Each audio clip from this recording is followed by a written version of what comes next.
우리 다 같이 자리에서 일어나서 우리 하나님 말씀 함께 읽겠습니다.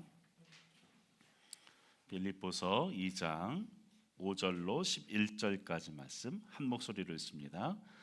너희 안에 이 마음을 품으라. 곧 그리스도 예수의 마음이니 그는 근본 하나님의 본체시나 하나님과 동등됨을 취할 것으로 여기지 아니하시고 오히려 자기를 비워 종의 형체를 가지사 사람들과 같이 되셨고 사람의 모양으로 나타나사 자기를 낮추시고 죽기까지 복종하셨으니 곧 십자가에 죽으심이라. 이러므로 하나님이 그를 지극히 높여 모든 이름 위에 뛰어난 이름을 주사 하늘에 있는 자들과 땅에 있는 자들과 땅 아래에 있는 자들로 모든 무릎을 예수의 이름에 꿇게 하시고 모든 입으로 예수 그리스도를 주라 시인하여 하나님 아버지께 영광을 돌리게 하셨느니라. 아멘. 자리 앉겠습니다. 우리 앞뒤 좌우 인사할까요? 사랑합니다. 축복합니다.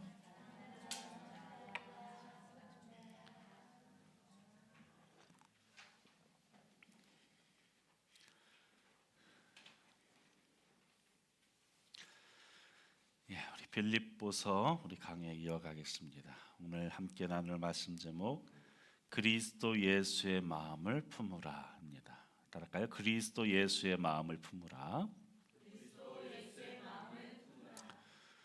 함석헌의 시 얼굴이라는 시에 보면 세상에 많은 얼굴들을 표현합니다. 남자 얼굴, 여자 얼굴, 젊은 얼굴, 늙은 얼굴, 아직도 잠이 안 깬 얼굴, 여기도 있네요. 무슨 꾀를 그리는 얼굴, 수많은 얼굴들을 쭉 언급을 합니다.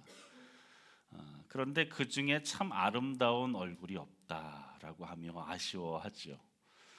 그러면서 아침 바람처럼 맑은 얼굴, 저녁 하늘처럼 영광스러운 얼굴, 굳게 찡그린 바위에 가슴을 터치고 웃는 꽃 같은 얼굴, 한 번만 만나보고 싶다라고 얘기합니다.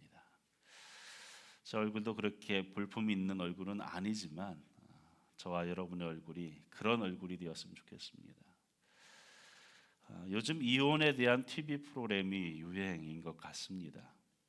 오은영의 리포트 결혼지옥, 우리 이혼했어요, 이혼 숙녀 캠프, 결혼과 이혼 사이, 한 번쯤 이혼할 결심, 이것 외에도 더 있다고 해요. 이 중에 며칠 전에 저희 아내와 이혼 숙녀 캠프를 보았어요. 도무지 이해가 가지 않는 대화와 행동들을 보면서 보는 내내 참 불편했습니다. 입에 담지 못할 비난의 말을 가장 사랑해야 할 대상에게 쏟아놓는 그 모습, 그것도 어린 자녀 앞에서 여과 없이 내뱉는 모습을 보면서 가슴이 갑갑하다 못해 점여오기도 했습니다. 무엇이 문제일까요? 어쩌다가 그 부부들은 서로를 불행으로 내몰게 되었을까요?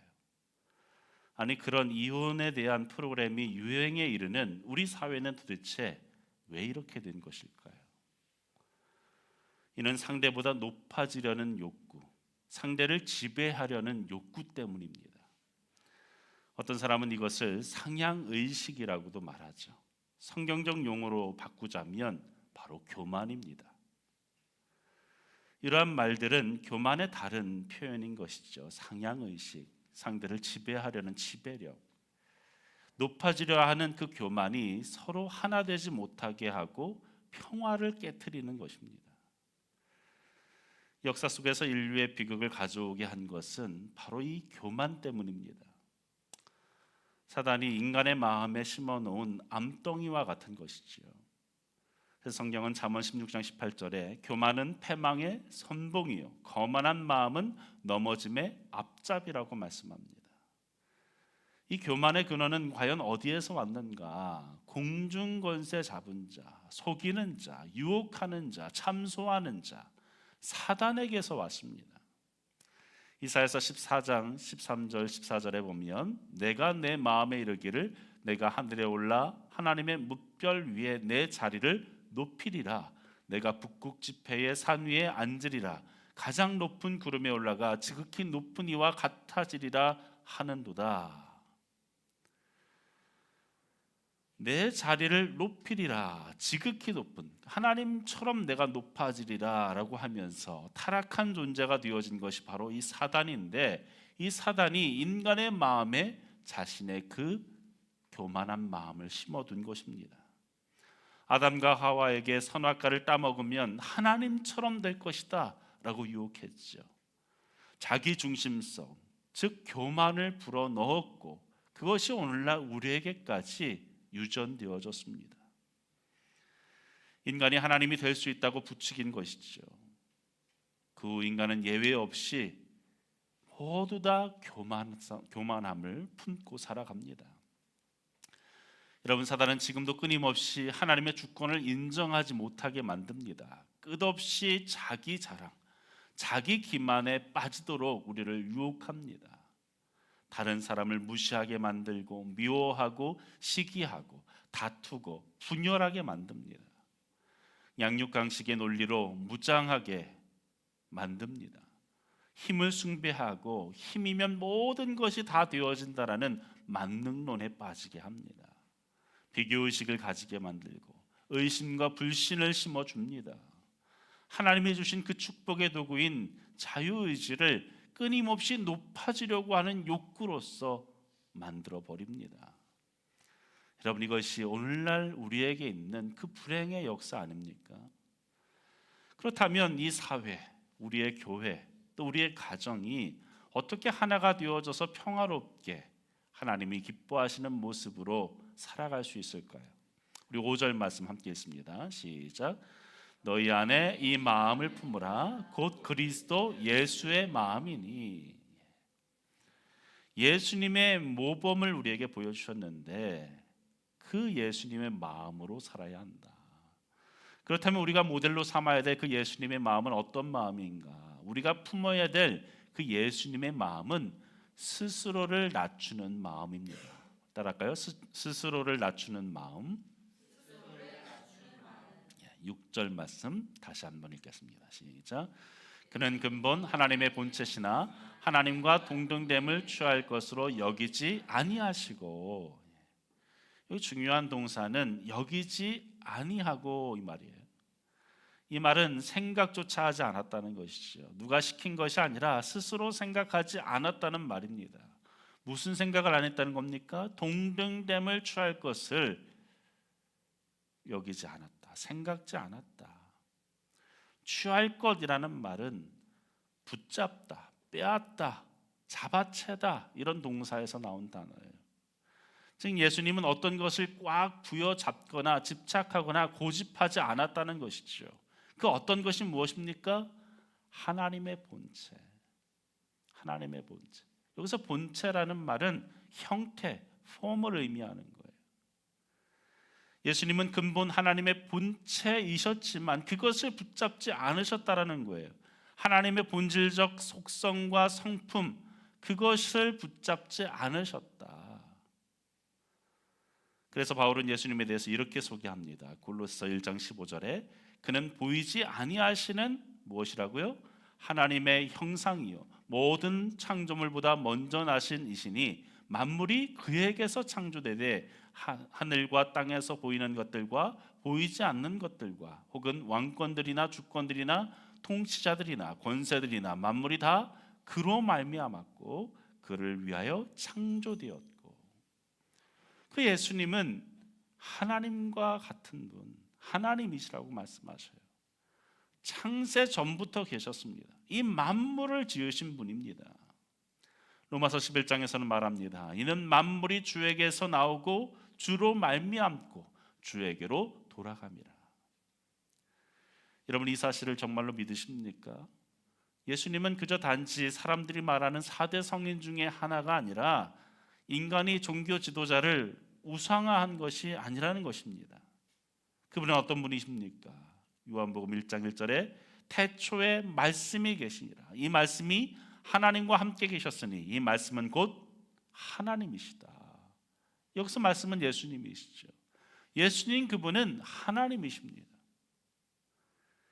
요한복음 1장 3절과 10절에는 만물이 그로 말미암아 지은 바 되었으니 지은 것이 하나도 그가 없이 된 것이 없느니라. 여러분, 예수님은 어느 날 인간으로 태어나신 분이 아니라 하나님으로서 선재하셨던 분이에요. 예수님은 전능하신 하나님이시고 영존하시는 평강의 왕이십니다. 그런데 그 예수님이 어떻게 하셨다는 것입니까? 그 하나님이셨던 그분이 존재 방법이나 양식을 자발적으로 포기했다는 거예요. 거절했다는 것입니다. 사람들은 자기 자리를 유지하고 지배하려고 평생을 고집하며 살아가죠. 그런데 예수님은 능동적으로 자기 이익과 영광을 위해서 하나님과 동등됨을 거절하셨다는 거예요. 고집하지 않으셨습니다. 하나님으로서 얼마든지 이 땅 가운데서 그 영광 다 누리시면서 사역하실 수 있었지만 그러지 않으셨습니다. 그 모든 영광을 포기하셨어요. 어떤 신분이 되고 지위를 얻으면 그 권리와 권세를 포기한다는 것이 쉽지 않습니다. 권력 중독증에 걸리게 되어지죠. 겸손은 마땅히 누려야 될 그 권리를 능동적이고 자발적으로 포기하는 생각에서 시작되는 겁니다. 예수님의 겸손은 낮아지실 수 없는 그 하나님이 하나님과 동등됨을 취할 것을 여기지 않으시고 포기하는 마음을 가지신 것, 그것이 예수님의 겸손입니다. 실존주의 철학자 키에르케고르는 이것을 이렇게 비유합니다. 한 시골 처녀와 왕이 사랑에 빠졌어요.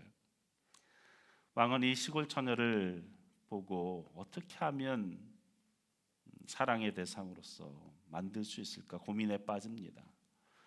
이 처녀는 이 가난한 집에 사는 여인이었는데 누더기 옷을 걸치고 시골 오두막에서 살고 있었습니다.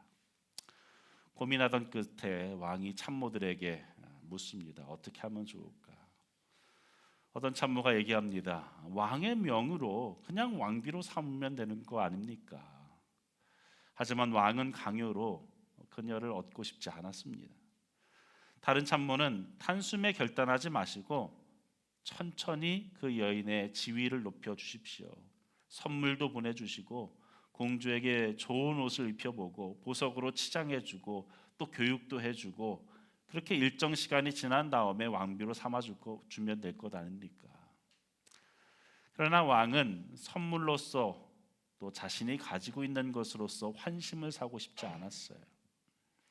결국 왕은 고민을 거듭하다가 잠시 동안 왕의 지위를 포기하고 이 처녀가 사는 곳으로 가서 살기로 결단합니다. 같은 옷을 입고 같은 음식을 먹고 같은 환경에 살면서 그 처녀의 마음을 얻기로 결단한 것이지요. 여러분, 이와 같이 하나님의 신분을 버리고 모든 권세를 포기하고 낮아지기로 결단하신 것, 그것이 예수님의 겸손이에요. 겸손은 마땅히 누려야 될 그 모든 권세와 권리를 포기하는 마음에서부터 시작됩니다. 오늘 하나님은 바울을 통해서 우리에게 말씀하십니다.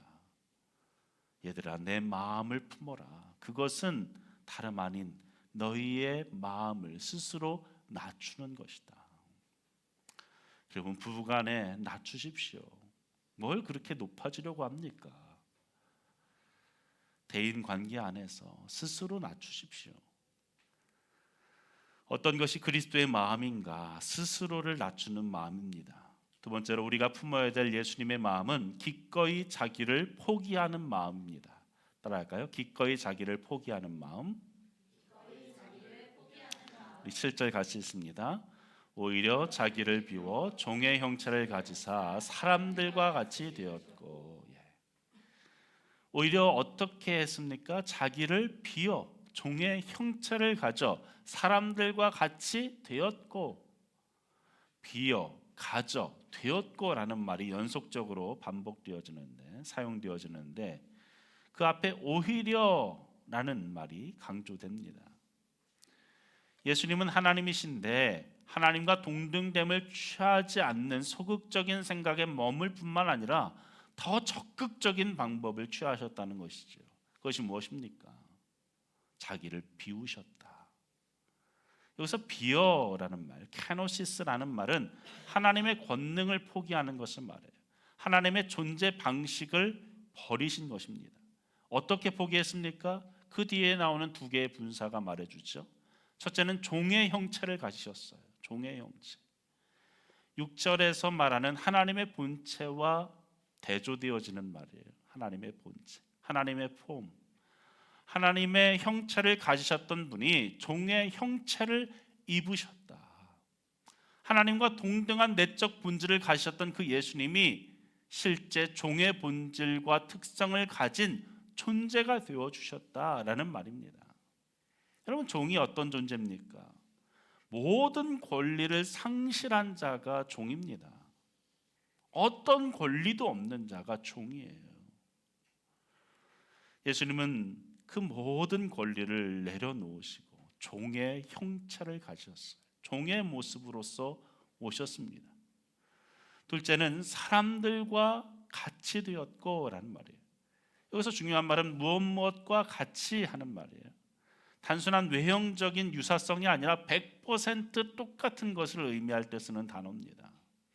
즉 사람이 될 수 없는 그 하나님이신 예수님이 사람과 본질적으로 똑같은 존재가 되었다는 것입니다. 100% 똑같은 분이 되셨다는 거예요. 8절 상반절을 보세요. 다시 강조해서 말합니다. 사람의 모양으로 나타나사. 예수님이 완전한 인간이셨음을 강조하면서 말씀하는 겁니다. 또한 나타나사, 이 말은 찾다, 인지하다 이런 뜻이에요. 나타나셨다. 곧 수동태로 쓰고 있으니까 다른 사람들에게 사람의 모양으로서 발견되셨다 이런 말이죠. 본질상 예수님은 사람일 뿐만 아니라 사람들은 예수님을 사람으로서 인정했다는 거예요. 본질상 완전히 똑같은 존재로서 사람이구나 라고 인식했어요.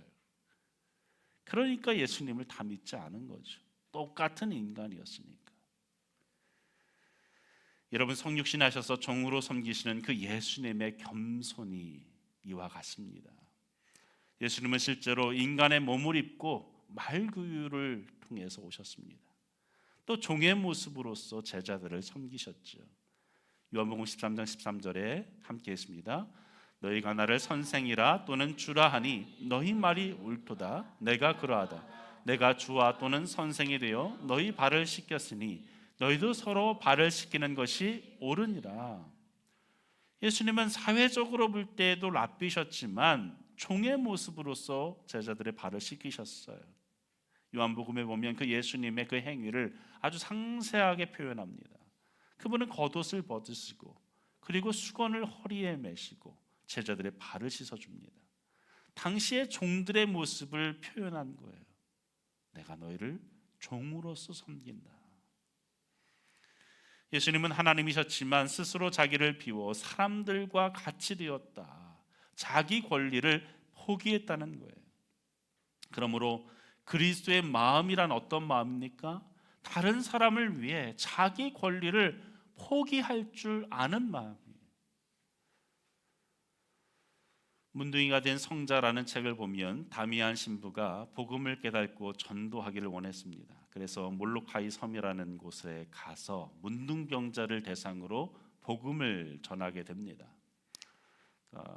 우리로 치면 소록도와 같은 섬이죠. 지금은 물론 한센병, 문둥병이 큰 병도 아니지만 당시는 그렇지 않았죠. 이 문둥병에 걸렸다라는 것은 사형 선고나 다름없었습니다. 그런데 가서 구호 물자를 가지고 아무리 사람들을 섬기고 도와줘도 이 사람들이 그 구호 물자만 받고 전혀 복음을 받아들이지 않는 거예요. 마음을 전혀 열지 않는 겁니다. 그래서 이 다미안 신부가 하나님 앞에 기도합니다. 하나님, 저를 차라리 문둥병자로 만들어 주십시오. 그리고 하나님이 실제로 그 기도에 응답하셨어요. 문둥병에 걸렸습니다. 그리고 나서 그 문둥병에 걸린 이 다미안 신부가 그 문둥병자들에게 다가갔을 때 그의 수기에 의하면 이렇게 말합니다. 비로소 그들이 마음을 열기 시작했다. 여러분, 이것이 얼마나 어려운 일입니까? 그러나 주님은 이것보다 더 어려운 일을 하신 것이죠. 하나님이신 그분이 종의 형체를 인간의 모습으로 똑같이 되어 오셨다는 거예요. 그리스도의 마음이란 어떤 마음입니까? 다른 사람의 유익을 위해서, 믿지 않는 영혼을 위해서 내 권리를 포기할 줄 아는 마음입니다. 내 이웃을 위해, 내 형제를 위해 나의 유익을 과감히 버릴 줄 아는 마음, 그 마음이 그리스도 예수의 마음이다. 그래서 이 마음을 가진 사도 바울은 뭐라고 얘기합니까? 내가 율법 있는 자들에게는 율법 있는 자와 같이 되고 율법 없는 자들에게는 율법 없는 자와 같이 했다. 무슨 말입니까? 바울은 누구보다 율법에 전통한 사람이었어요. 율법을 위해 자신의 생명을 다 바쳤던 사람입니다. 자신의 신념이고 자신의 전부였던 때가 있었어요. 그런데 바울이 어떻게 했다는 겁니까? 율법 있는 자와 같이 되는 곳, 그 율법을 통해서 한 사람이라도 구원받을 수 있다면 율법 있는 자처럼 행동하고, 혹여 율법이 방해가 되어져서 그들에게 복음이 전해지기 어렵다면 율법 없는 자처럼 행동했다는 거예요. 자신의 신념과 고집조차도 복음을 위해서라면, 영혼을 위해서라면 내려놓았다는 거예요. 그럼 왜 가정에 분란이 생깁니까? 왜 세상에 분란이 옵니까? 내 방식대로 하려고 하기 때문에 그래요. 지금 계속 온 나라가 반으로 쪼개져서 다툽니다. 왜 그렇습니까? 내 신념이 옳다는 거예요. 상대는 틀렸다는 것이죠. 여러분, 개와 고양이는 본래 사이가 좋지 않은 동물로 유명하지 않습니까? 왜 이 둘은 사이가 안 좋을까? 동물학자들이 연구해 봤어요. 물론 가끔 좋은 관계인 개와 고양이도 있지만 대체로 좋지 않다고 생각하잖아요. 이제 동물학자들이 얘기하는 것은 서로 간의 언어가 다르다는 거예요. 개는 반가우면 어떻게 합니까? 꼬리를 막 흔듭니다. 꼬리를 세워서 막 흔들죠. 근데 싸우려고 하면 어떻게 해요? 꼬리를 쭉 밑으로 내립니다. 개는. 근데 고양이는 어때요? 고양이는 반대예요. 평상시에 기분 좋으면 꼬리를 내리고 있다가 승이 나면 쭉 일자로 세웁니다. 그래서 이 개가 고양이를 보고 반갑다고 막 꼬리를 흔들어요. 세우고. 그럼 고양이가 볼 때는 그 신호를 어떻게 받아들입니까? 이 자식이 나랑 지금 싸우자는 거냐 하면서 죽자고 달려드는 거죠. 보면 대체로 고양이가 시비를 걸더만요. 여러분, 대부분의 사람들 간의 분쟁, 부부 간의 분쟁들을 자세히 보면 다 신호가 달라서 싸우는 거예요. 그러면 어떻게 해야 됩니까? 어떻게 해야 안 싸울 수 있습니까? 신호를 바꾸면 돼요. 근데 누구의 신호를 바꿔야 됩니까? 야, 네 신호 틀렸으니까 너 신호 바꿔. 너 말이 이상해. 말을 바꿔 너. 말을 왜 그따위로 해? 대부분의 사람들이 상대의 신호가 문제가 있다고 말합니다. 전송을 똑바로 하라는 거죠. 하지만 여러분, 상대가 바꾸기를 바라기보다 내 쪽에서 그 신호를 상대의 신호로 해석하면 되는 거예요. 여러분, 처음부터 상대가 저 사람 어떻게 하면 괴롭힐까? 어떻게 하면 저 사람을 못 살게 굴까? 이런 사람은 거의 없습니다. 교회 안에서 상처받았다는 사람들이 있어요. 그럼 교회에서 상처받았다고 할 때에 나에게 상처를 준 그 상대가 정말로 나를 해하기 위해서 했겠습니까? 어떻게 하면 저 집사님 괴롭힐 수 있을까? 어떻게 하면 저 사람 마음을 아프게 만들까? 아니에요. 그런 사람은 없습니다. 그 상대의 마음에서, 상대의 의도에서 그 신호를 해석하면 되는 거예요. 자꾸만 내 의도, 내 생각, 나라면 그렇게 안 해. 어떻게 그렇게 말해? 나라면 그렇게 행동 안 해. 나라면이란 말을 자꾸 붙이니 상처받는 것이죠. 여러분, 그것은 그리스도의 마음이 아니라는 거예요. 그 사람의 유익과 그 사람의 영혼과 그 사람의 구원과 그 사람의 영혼의 성장과 그러한 유익을 생각하면서 대화하고 교제하고 함께해야 한다는 것입니다. 그래서 때때로 내 신호를 과감히 버리고 내 유익을 포기하고 내 권리를 던져버리고 그 사람에게 맞추어 주는 것, 그것이 그리스도의 마음이라고 말합니다. 이렇게 말해도 계속 억울하죠. 왜 그래야 됩니까? 왜 그래야 됩니까? 내가 왜 그래야 됩니까? 예수님이 그렇게 하셨다고요. 예수님이 그렇게 하셨다고요. 사랑하는 여러분, 여러분의 가정에 이 그리스도의 마음이 부부간에 부어지기를 간절히 소원합니다. 우리 교회 안에 이 예수님의 마음이 부어지기를 간절히 축원합니다. 그럴 때 우리의 가정이, 우리의 교회가, 이 사회가 화평케 되어질 줄로 믿습니다.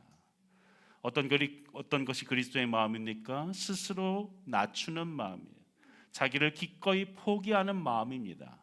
마지막으로 우리가 품어야 될 그 예수님의 마음은 죽기까지 복종하는 마음입니다. 따라할까요? 죽기까지 복종하는 마음. 8절 함께 했습니다. 시작. 사람의 모양으로 나타나사 자기를 낮추시고 죽기까지 복종하셨으니 곧 십자가에 죽으심이라. 여러분, 인류의 최초의 비극이 어디에서부터 시작된지 아십니까? 살인이 아니었어요. 간음이 아닙니다. 도둑질이 아닙니다. 인류 최초의 비극은 이 세상에 죄가 들어온 딱 한 가지 원인과 이유는 바로 불순종이었습니다. 우리가 잘 아는 아담의 불순종 때문이죠. 그래서 사도 바울은 뭐라고 얘기합니까? 한 사람의 불순종으로 말미암아 죄가 세상에 들어왔다. 한 사람의 불순종으로 죄가 세상에 들어왔다. 그리고 그 죄로 말미암아 사망이 왔다라고 말씀합니다. 여러분, 이것이 우리의 비극의 시작이었어요. 불순종. 그러나 두 번째 아담이신 예수님, 그분은 순종의 모범을 보이셨다라고 오늘 말씀합니다. 어디까지 순종하셨는가? 불순종이 아니라 어디까지 순종하셨어요? 죽기까지 순종하셨어요. 예수님은 십자가에 달리실 때에 그때만 복종하신 것이 아니라 처음부터 십자가에 돌아가실 때까지 복종하셨다. 철저히 복종하셨다라고 말씀합니다. 가장 극렬한 그 십자가형 앞에서 복종하고 자기를 낮추셨다라고 말씀합니다. 예수님의 겸손은 비방과 모멸과 수치와 잔혹한 형벌과 죽음 앞에서까지의 복종하는 낮아짐이었습니다. 여러분, 그분이 힘이 없으셔서 그렇게 하셨습니까? 어쩔 수 없어서 상황에 몰려서 그렇게 하셨습니까? 아니지요. 그분은 12영이나 되는 천사를 당장이라도 호출하실 수 있는 권위가 있으셨어요. 그러나 주님은 그 어느 것도 하지 않고 십자가에 죽기까지 복종하셨습니다. 그리스도의 마음을 품는 것은 자존심을 상하는 것이 문제되지 않습니다. 창피당하는 것이 문제되지 않아요. 수치와 모욕당하는 것이 문제가 아닙니다. 죽기까지 복종함으로 낮아지는 거예요. 안타까운 것은 부부간에 왜 그렇게 자존심을 내세우는지, 부부간에 왜 나 자신을 내려놓지 못하는지, 교회 안에 한 지체라고, 한 형제와 자매라고 말하면서 왜 나를 낮추지 못하는지. 여러분, 사무엘과 사울, 다윗을 비교해 보십시오. 도덕적으로 다윗이 훨씬 많은 죄를, 더 큰 죄를 저질렀습니다. 사울과 비교했을 때. 그런데 다윗은 하나님을 끝까지 택한 사람이 되었고 사울은 버림받았어요.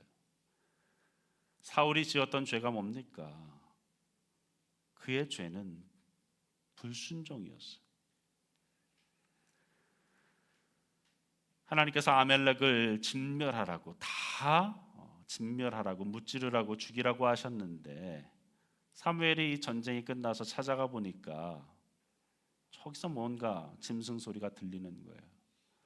그래서 저 들리는 소리가 뭐냐 물으니까 사울이 대답하기를 하나님 앞에 나중에 드리려고, 봉헌하려고 내가 뒤에 빼놓은 것이다. 제사 드릴 제물이다. 여러분, 사울이 진심일 수도 있어요. 그러려고 했는지도 모르겠습니다. 그러나 하나님께서 뭐라고 얘기했습니까? 다 진멸하라고. 그런데 순종하지 않았어요. 사무엘이 바로 이어서 뭐라고 얘기합니까? 우리가 너무나 잘 아는 말, 순종이 제사보다 낫다. 사랑하는 여러분, 예배 드리는 것보다, 성경 공부하는 것보다, 성경을 암송하는 것보다 훨씬 중요한 것은 순종하는 것입니다. 우리가 아무리 예배를 잘 드려도, 주일에 한 번도 안 빠지지 않아도, 아침 예배, 새벽 예배를 한 번도 빠지지 않아도 밖에 나가서 하나님의 말씀을 순종하지 않는다면 아무런 소용없는 겁니다. 사울과 같이 버림받는 인생이 되어지는 거예요. 그리스도의 마음이란 어떤 마음입니까? 하나님께 절대적으로 순종하는 마음인 줄 믿습니다. 어디까지요? 죽기까지. 내가 약간 손해가 나도, 내게 불이익이 찾아와도, 내게 참으로 고난이, 어려움이 찾아와도 하나님 앞에 100% 순종하는 마음, 그것이 바로 그리스도의 마음입니다. 우리가 다 그리스도의 이 마음을 가져야 되는데, 그 그리스도의 마음이 뭐라고 얘기합니까? 스스로를 낮추는 마음이고, 기꺼이 자기를 포기하는 마음이고, 복종하는 마음입니다. 진정 이 마음이 우리의 마음 되어지기를 간절히 축원합니다. 이 마음을 품었더니 어떻게 됐습니까? 예수님은 어떻게 되셨습니까? 그 결과가 어떻게 되었나요? 비참하게 십자가에서 죽고 끝났다, 피리어드 딱 끝났습니까? 아니요, 거기서 끝나지 않았죠. 이렇게 복종하신 주님, 낮아지신 예수님은 결국 어떻게 되셨는가? 9절 함께 했습니다. 시작. 이러므로 하나님이 그를 지극히 높여 모든 이름 위에 뛰어난 이름을 주사. 실제로 지극히 높여주셨어요. 지극히 높여주심. 하나님이 지극히 높여주셨습니다. 낮아질 수 없는 분이 스스로 죽기까지 낮아지니까 하나님께서 지극히 높여주셨어요. 여기서 지극히 높여라는 이 헬라어 단어, 이 단어는 성경에서 딱 한 번 나옵니다. 예수님을 향해서만 딱 한 번 쓴 단어예요. 하나님께서 그리스도를 수치스러운 그 죽음의 자리에서 부활을 통해 영광에 이르도록 높여주셨다는 것이죠. 여러분, 누가 우리를 높여줄 수 있습니까? 세상의 사람들입니까? 상사가 나를 높여줍니까? 여러분, 하나님께 높임받는 여러분 되시길 바랍니다.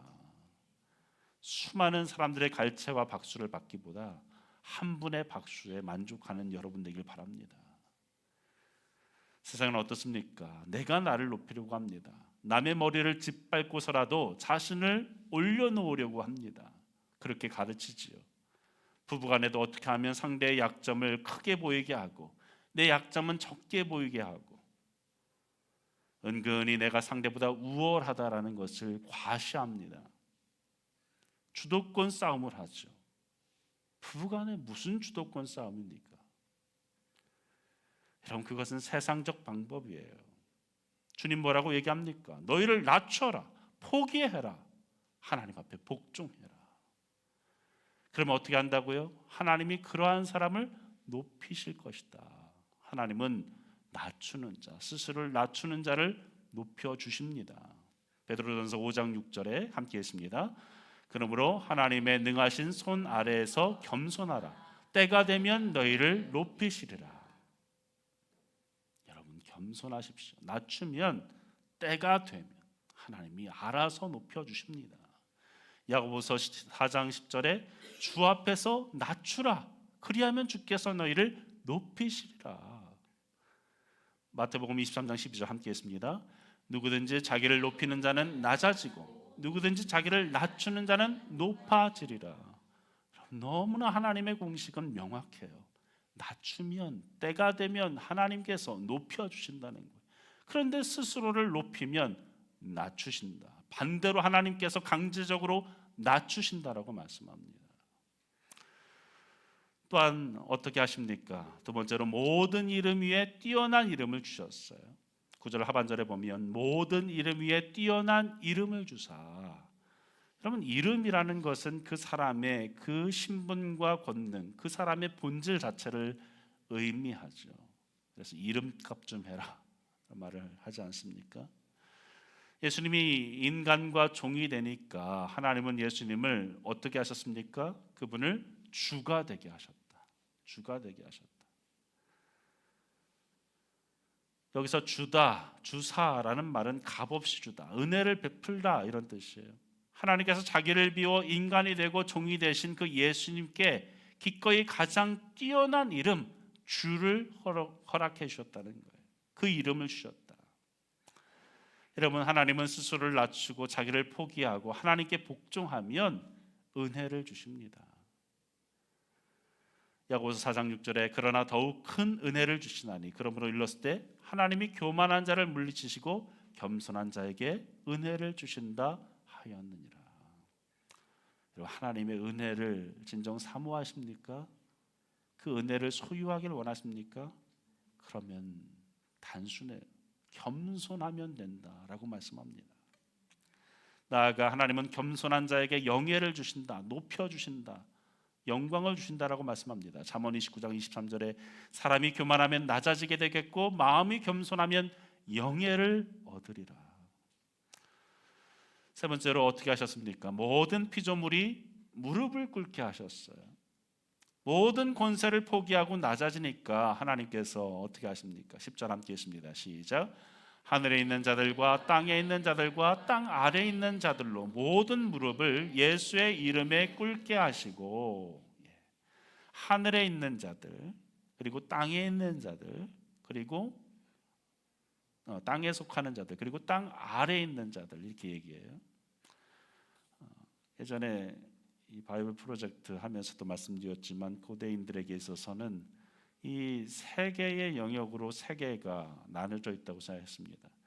그래서 하늘에는 어떤 영적인 존재들이 사는 곳이고 땅 위에 지금 생명이 깃들어 있는 것들, 생명 있는 것들이 땅 위에 존재하고 땅 속에는 생명이 없는 것들이 존재하는 것이다 라고 여겼습니다. 그러니까 무슨 말입니까? 모든 피조물들을 말하는 거예요. 모든 존재들을 말하는 것이죠. 누구도 거역할 수 없는 권위를 주셨다 이 말입니다. 모든 피조물로 하여금 주님의 권위 앞에 복종케 하셨다. 그래서 예수님이 다시 오실 때 그분이 재림하실 때는 모든 피조물로 경배를 받게 되어지는 거예요. 우리 11절 함께 했습니다. 시작. 모든 입으로 예수를 그리스도라 시인하여 하나님 아버지께 영광을 돌리게 하셨느니라. 바울이 살던 시대에는 주라는 호칭을 퀴리오스라는 말을 가이사 황제에게만 쓸 수 있었습니다. 그러나 바울은 로마 권력에 의해 십자가에서 죽임을 당한 그 예수님이 주라고 얘기하는 거예요. 그분이 참된 통치자이면서 그분을 모든 사람들이 주라고 시인할 날이 올 것이다 라고 말씀합니다. 여기서 시인한다라는 말은 단순한 입술의 고백이 아니라 삶으로서 공개적으로 인정한다는 말입니다. 예수님은 하나님의 권세를 기꺼이 내려놓으셨고 하나님께서는 결국 온 세상으로 하여금 그분이 주라는 사실을 공표하시고 나타내실 거예요. 누구도 부인할 수 없게 모든 존재, 생명들이 인정할 수밖에 없도록 만드신다고 약속하십니다. 그럼 우리는 세상의 높아짐과 낮아짐을 잘 알고 있습니다. 세상에서 스스로 높아지는 자는 언젠가 내려오게 되어 있습니다. 여러분, 내려오지 않는 사람이 어디 있습니까? 계속해서 올라가면 그 끝이 있어요. 대통령 되면 우리나라의 끝은 대통령 아니겠어요? 그 끝이 다 감옥이라서 문제죠. 다 내려오게 되어 있습니다.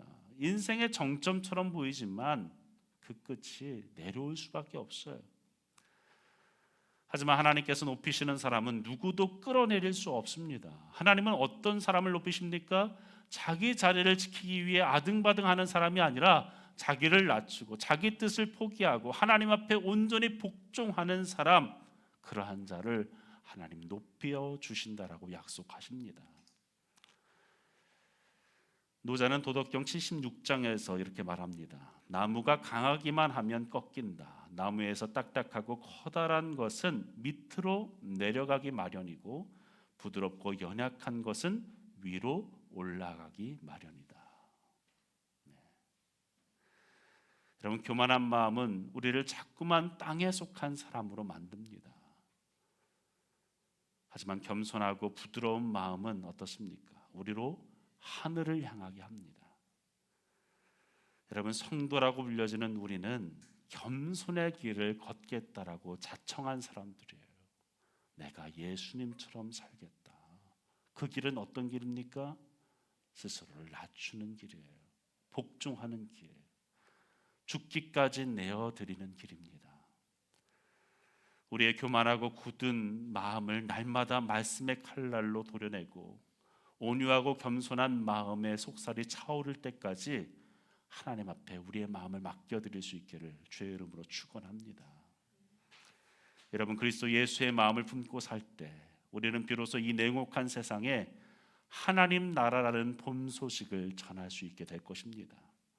나보다 남을 낮게 여기고 다른 이들의 일을 돌아보려고 하는 마음을 품을 때 우리는 예수님의 몸으로서 살게 되어집니다.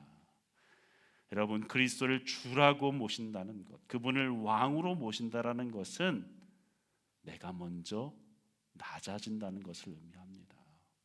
예수님처럼 나도 높은 자리에서 한 자리 차지해서 세상 호령하겠다라는 욕심으로 살겠다는 것이 아닙니다. 그 실수를 누가 했습니까? 예수님의 제자들이 했죠. 가장 낮은 자리에서 섬기는 자로 사는 것, 그것이 하나님 나라에서 높아지는 길임을 잊지 마십시오. 그 은혜의 길에 우리가 함께, 낮아지는 길에 우리가 함께 걷기를 주의 이름으로 축원합니다. 기도하겠습니다.